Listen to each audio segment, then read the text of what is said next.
یہ دنیا کے جام کہتے ہیں انسان سنبھل جا بیوی قدرت دے رہی ہے اشارے. السلام علیکم، welcome back to my channel Lala blog. کیسے ہیں آپ لوگ؟ میں بالکل ٹھیک ٹھاک الحمدللہ. جیسے کہ آپ لوگ جانتے ہیں کچھ ہمارے آس پاس ایک ایسی سیڈ سی نیوز ہے، تو بہت ہی عجیب سا لگ رہا ہے اس بات کو بتاتے ہوئے، اس پہ ڈسکشن کرتے ہوئے. نہ غرور کر اے انسان اپنی طاقت پر، ایک چنگاری سے تیرا گل ستا ڈھیر ہو جائے گا. جی، میں بات کر رہی ہوں امریکہ لاس اینجلس میں جو اتنی بری آگ لگی ہے اس کی بات کر رہی ہوں. جو لاس اینجلس کی خوبصورتی ہے ساری اس شعلوں کی نظر ہو گئی ہے.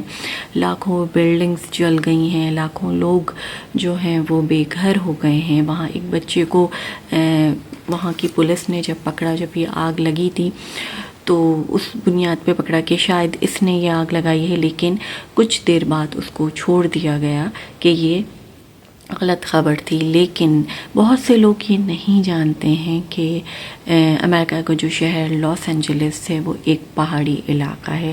امریکہ کے لاس اینجلس شہر میں آگ لگی کیسے؟ جیسا کہ بہت سے لوگ نہیں جانتے کہ کیلیفورنیا ایک پہاڑی علاقہ ہے. لاس اینجلس ایک پہاڑی علاقہ ہے، بہت سے لوگ نہیں جانتے. تو جب یہ آگ لگی لاس اینجلس کے جنگلات میں یہ آگ لگی ہے، اور جب یہ آگ لگی تو 10 ایکڑ کے رقبے پر یہ آگ لگی تھی. اور 10 ایکڑ کے رقبے کے بعد لوگوں نے فائر فائٹر کو بلایا، لیکن وہ اس پہ قابو نہیں پا سکے. اور دیکھتے ہی دیکھتے 20 منٹ کے اندر یہ آگ 200 ایکڑ کے رقبے پر پھیلتی چلی گئی، کیونکہ ہوا کی جو اسپیڈ تھی وہ بہت زیادہ تیز تھی. 100 کلومیٹر کی اسپیڈ سے ہوا تھی، اس لیے ہوا کی وجہ سے یہ آگ پھیلتی چلی گئی اور پورے لاس اینجلس کو اپنی لپیٹ میں لے. جی، امریکہ کی ریاست کیلیفورنیا کا شہر لاس اینجلس، جس کے بارے میں کہا جاتا ہے دا سٹی نیور سلیپ. جی، منگل کے دن صبح 8:30 بجے یہ آگ لگی. اس آگ نے پوری شہر کو صفائی سے سمجھے مٹا کے رکھ دیا.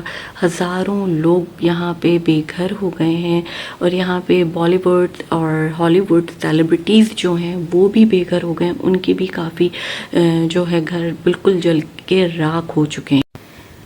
کہا یہ جا رہا ہے کہ لاس اینجلس کے اتہاس میں سب سے زیادہ تباہی مچانے والی یہ آگ بن چکی ہے، جو تھمنے کا نام نہیں لے رہی.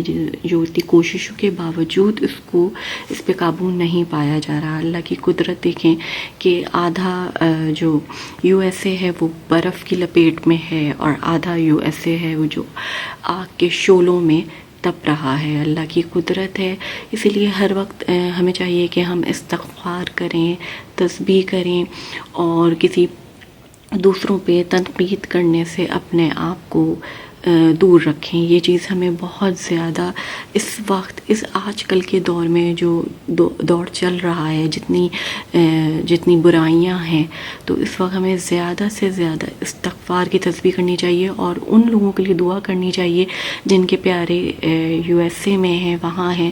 اللہ تعالیٰ ان کو اپنے حفظ و امان میں رکھے.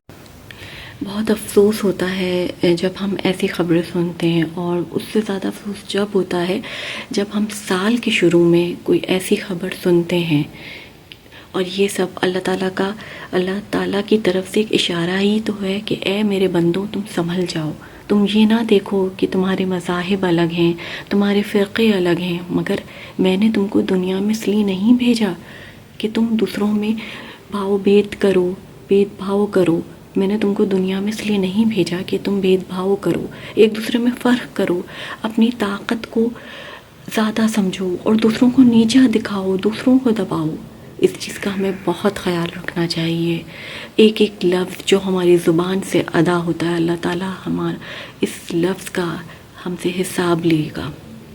تو یہ تو بہت ہی بڑی بات ہے کہ اس طرح سے اتنے سارے ہزاروں گھر جل گئے، ہزاروں یعنی پورا شہر اللہ تعالیٰ دکھاتا ہے کہ اے بندو سنبھل جاؤ، میں ایک چوٹی سے بھی تم کو عذاب دے سکتا ہوں۔ تم کیا سمجھتے ہو کہ میں تمہیں بہت بڑی سزا دوں گا؟ میں تم کو ایک چھوٹی سی چوٹی سے بھی بہت بڑا عذاب دے سکتا ہوں۔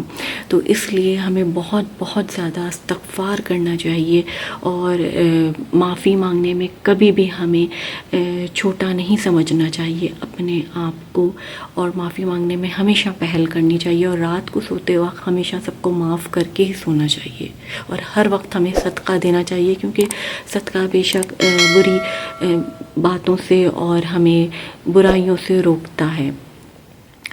امید کرتی ہوں آپ کو میری ویڈیو، میری انفارمیشن اچھی لگی ہوگی، اس سے اگر آپ نے بہت کچھ سیکھا تو میرے لیے بہت ہی اچھی بات ہے، اس کو آگے بڑھائیے گا۔ اگلے بلاگ میں پھر حاضر ہوں گی۔ اللہ حافظ۔